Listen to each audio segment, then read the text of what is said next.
Before we dive into today's intense story, a quick reminder. Over 90% of our viewers watch our videos but aren't subscribed. If you enjoy content like this, take a second to hit that subscribe button and turn on notifications so you never miss an update. And if you find this story gripping, don't forget to like the video. It really helps us out. I don't even know when it truly began. Maybe it started long before I ever let myself see it. Maybe it was a seed planted in the cracks that had formed between David and me, so slowly that I barely noticed them at first. We'd been married almost 12 years when I first realized I was lonely inside my own house. David wasn't cruel, he wasn't abusive, he wasn't a monster that anyone could point to and say, that's why she did it. He was just absent, and I don't mean he was never home. He was, but he wasn't really there. I remember a night last spring when I sat across from him at the dinner table. The kids had finished early and run off to their rooms. I'd made his favorite, rosemary chicken and roasted vegetables. He ate in silence, scrolling on his phone in his left hand, while his right lifted the fork over and over. I asked him how work was. He shrugged. I asked him if he'd seen the email about Emma's piano recital. He grunted. I asked him if he liked the food. He nodded without looking up. I remember staring at him, at the curve of his thinning hair, the way his glasses perched on the tip of his nose. I remember wanting him to see me, really see me. He didn't. And when we went to bed that night, he lay down, turned away, and fell asleep within minutes while I lay awake, staring at the ceiling, wondering when the last time was that he'd touched me like he wanted to, not just out of habit. I want to make this clear. I never woke up one morning and said, "Today I will betray my husband." I didn't even know that I was capable of it. If you had asked me back then, I would have sworn on my children's lives that I would never, ever do something like that. But life doesn't always announce itself in big, dramatic moments. Sometimes it's just tiny choices that slip past your guard, one after another. There was a school fundraiser in April. I was on the planning committee because I was always trying to fill my days with something. It made me feel useful. It made me feel needed. We were decorating the gymnasium with paper lanterns when Mark offered to help me hang some of the higher ones. I knew Mark, of course. He was the dad of one of Emma's classmates, recently divorced.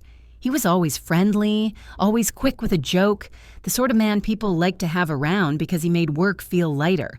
He held the ladder steady while I climbed up. I remember looking down and seeing him smile up at me. He teased me about my balance. I teased him back about his crooked tie. It was innocent. It was nothing. But it made me laugh. A real bubbling laugh that I hadn't heard from myself in a long time.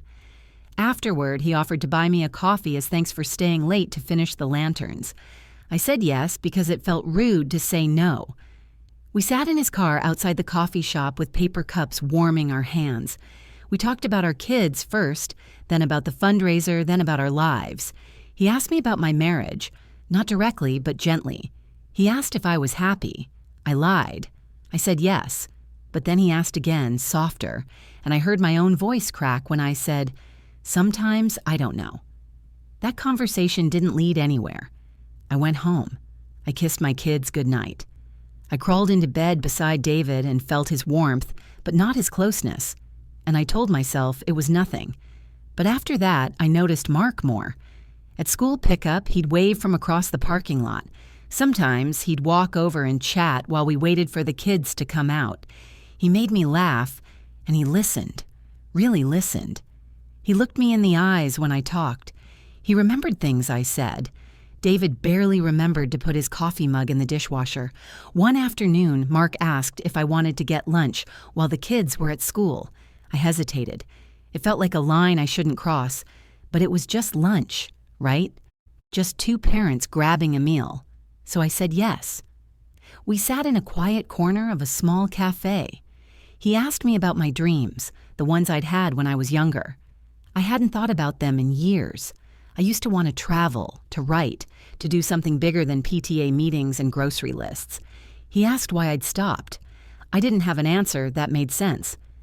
After that lunch, I couldn't stop thinking about him. not even in the obvious way you might assume. It wasn't about wanting to tear off clothes or hide in hotel rooms. It was about feeling awake again, feeling like I existed, like someone saw me and liked what they saw. I started dressing differently for school drop-off. Nothing scandalous, just a bit more effort. I'd brush my hair more carefully, put on lip gloss. David never noticed, but Mark did. He'd smile and say, "You look nice today." Those words were like water to a parched plant. I still told myself it was harmless, that I'd never let it go too far. I was a good wife, a good mother. I would never risk everything. But the thing about lines is that once you stand near them long enough, they blur. One afternoon, he asked if I wanted to see the new bookstore downtown. I love bookstores. David hated them. He said they smelled dusty, and he'd roll his eyes when I'd come home with an armful of novels I never seemed to have time to read. But Mark liked books. He liked them so much. He spent an hour wandering the aisles with me, pointing out his favorites, asking about mine. When we left, it was raining. He held his coat over my head as we ran to his car. We sat there laughing, dripping water on the seats. Then the laughter faded, and we just looked at each other. I felt the air shift. I felt my heart pound so hard I thought he could hear it. He reached out and brushed a raindrop off my cheek with his thumb. I didn't stop him. I didn't move away, but I didn't move closer either. I just sat there, breathing in the moment, wanting it and fearing it all at once. He didn't kiss me that day, but he could have, and I think I would have let him. I went home shaking, telling myself it was a mistake, that I had to stop seeing him alone. But the next morning, he texted me, "Thinking about you." And I didn't ignore it. I texted back, "I want to tell you I was strong enough to end it there." I wish I could say I was, but I wasn't. I was lonely and I was weak. And the truth is, a part of me wanted to keep feeling seen, even if it was wrong. A week later, he asked if I wanted to go for a walk by the lake. I told David I was going grocery shopping. I don't know why I lied. I could have just said I needed fresh air, but lying made it feel like I was doing something real, something I knew I shouldn't. We walked for an hour, just talking. He told me about his divorce, about how lonely his house felt at night. I told him about how sometimes David and I went days without saying more than a few practical words to each other. I told him things I'd never told anyone, things I didn't even realize I'd kept locked away. When we got back to our cars, I felt that same electric charge in the air. He looked at me like he was memorizing my face. He asked if he could kiss me, and I should have said no.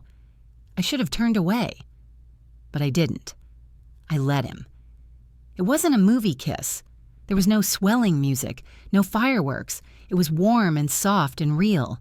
And when he pulled away, I saw in his eyes exactly what I was afraid of. This was no longer harmless. That night, David asked me if I was okay. For a second, I almost told him everything. I almost confessed, begged him to fight for me, for us. But he was tired from work, his eyes half closed already, so I said I was fine. And we went to bed, back to back, our bodies so close and yet miles apart. I lay awake, staring at the ceiling, the taste of Mark still on my lips, wondering who I had become and whether I could ever go back.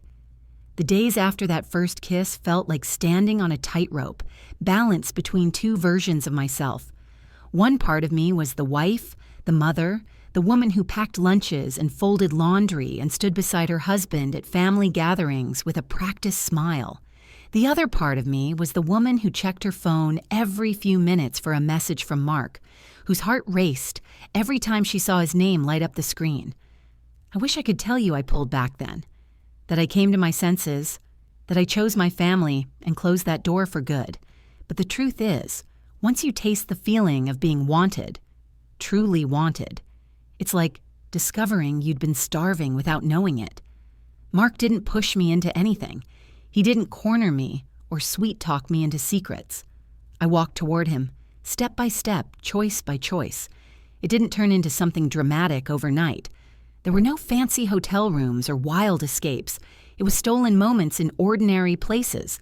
A drive around town while the kids were at school, a coffee break that lasted an hour too long, a text sent late at night while David snored beside me, his back a cold wall between us. Sometimes I'd look at David and feel sick with guilt. I'd watch him tying his tie for work in the morning and think, how can I do this to you? But then he'd leave without a goodbye kiss, or he'd come home and complain about the mess in the kitchen, and that guilt would twist into resentment, as if it were partly his fault for not noticing how far away I'd drifted. One Thursday afternoon, I told Mark I couldn't meet him anymore.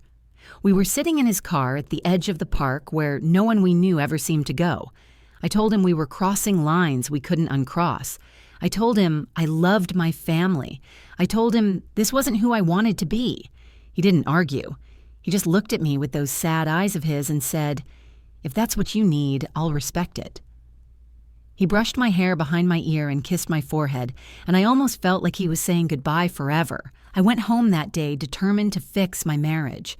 I planned a nice dinner. I put on a dress I hadn't worn in years.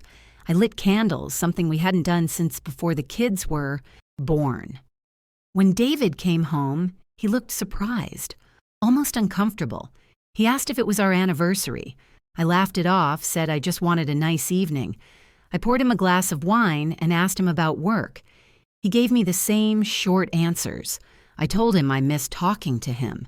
He looked at me like I'd spoken a foreign language. We ate mostly in silence. Afterward, he turned on the TV while I washed the dishes alone. When I asked if he'd come to bed early, he said he was tired and wanted to finish the game. I lay in bed staring at the ceiling until he finally crawled in beside me, smelling faintly of whiskey and aftershave. He didn't touch me. A week later, Mark texted, "I miss you." 3 simple words. I stared at them for an hour before replying, "I miss you too." That was all it took to fall right back into it. Only this time, it went further. One day, when the kids were with my sister and David was on a work trip, Mark came over. I'd never let him into my house before. As soon as he stepped inside, I felt like the walls were watching. He stood in my kitchen looking at the photos of my family on the fridge. He ran his finger along the edge of a magnet Emma had made in preschool. He looked at me and asked, "Are you sure?" I wasn't, but I nodded anyway. We sat on the couch and talked. I wish I could say we just talked, but it was the first time we let ourselves really be close. It didn't feel glamorous or reckless. It felt sad and warm at the same time. I kept looking around the room, at the toys in the corner, the laundry basket half full at the foot of the stairs.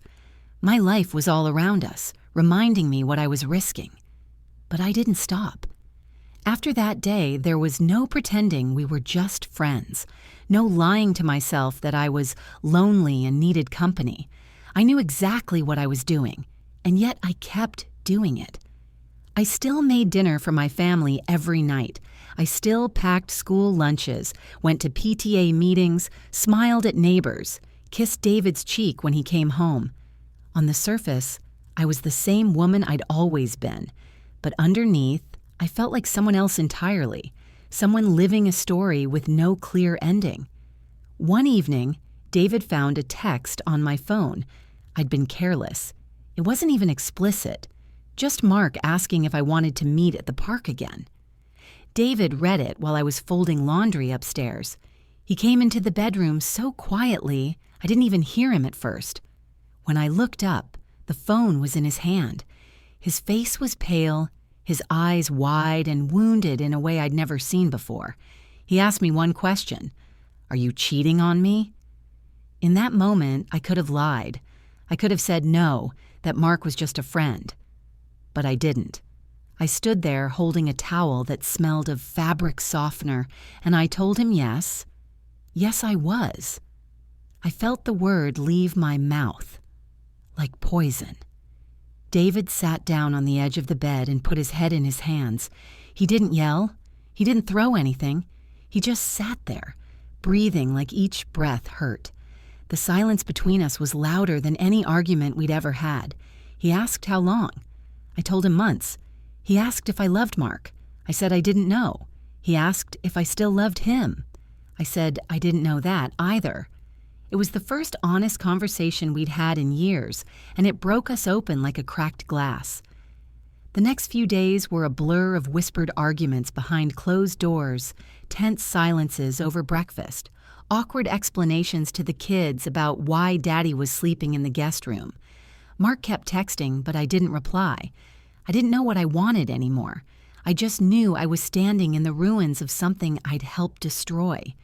People think an affair is all passion and excitement and secret thrills. Maybe for some it is. For me, it was mostly guilt and confusion and a loneliness that felt deeper than ever, because now I dragged someone else into it too. David asked me to cut Mark off completely. I promised I would. I deleted his number, blocked him everywhere I could. I thought that would be the hardest part, letting go of Mark.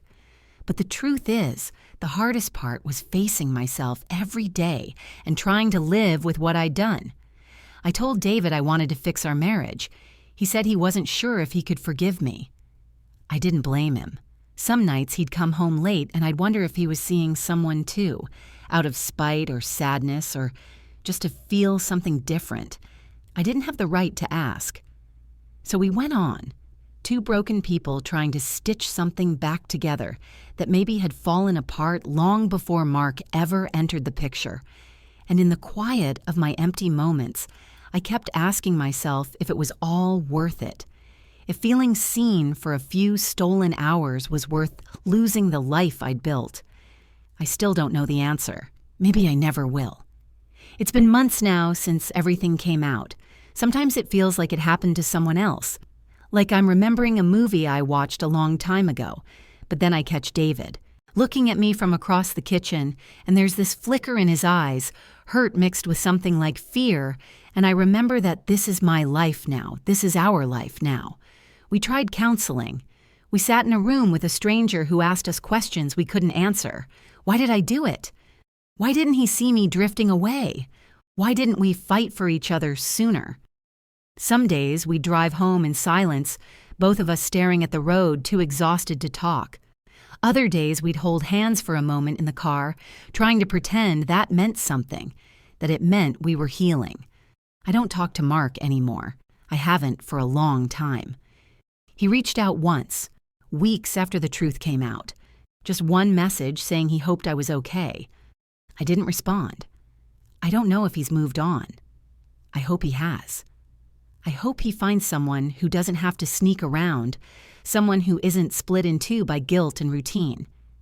David and I are still here, under the same roof. Some nights he sleeps beside me and I feel him reach for my hand in the dark, and I squeeze it back and pray it means we might find our way back. Other nights, we're two strangers lying inches apart, and I wonder if it's kinder to let it all go than to keep pretending we can fix this. The kids don't know the details. They just know things changed. They know Daddy sleeps on the couch sometimes. They know Mommy cries in the bathroom when she thinks they can't hear. I hate that. I hate that my choices did that to them. I hate that no matter what I do now, I can't undo it. I don't see myself as a victim. I know I'm not. I made the choices that brought us here. I let the loneliness become a reason. I let my needs outweigh my vows. I let another man into a part of my life that was supposed to be just for my husband. I own that. If there's one thing this whole mess has taught me, it's that marriages don't break overnight. They crack slowly in all the places we stop paying attention, in all the words we don't say, in all the nights we roll over and face the wall instead of each other. I wish I'd seen it sooner. I wish David had too. Maybe we'd be different now. Maybe not. People think an affair is the worst thing a person can do. I don't know. Maybe it is, but sometimes I think the worst thing is what comes after. The hollow space where trust used to be. The questions you keep asking yourself late at night. Who am I now? Who are we now? Can love survive betrayal? I don't know the ending to this story yet. We're still living it. Some days I think we'll make it. Some days I think we're just too good at pretending. But I get up every morning, make breakfast for my family, pack lunches, fold laundry, pay bills. Life doesn't stop for mistakes.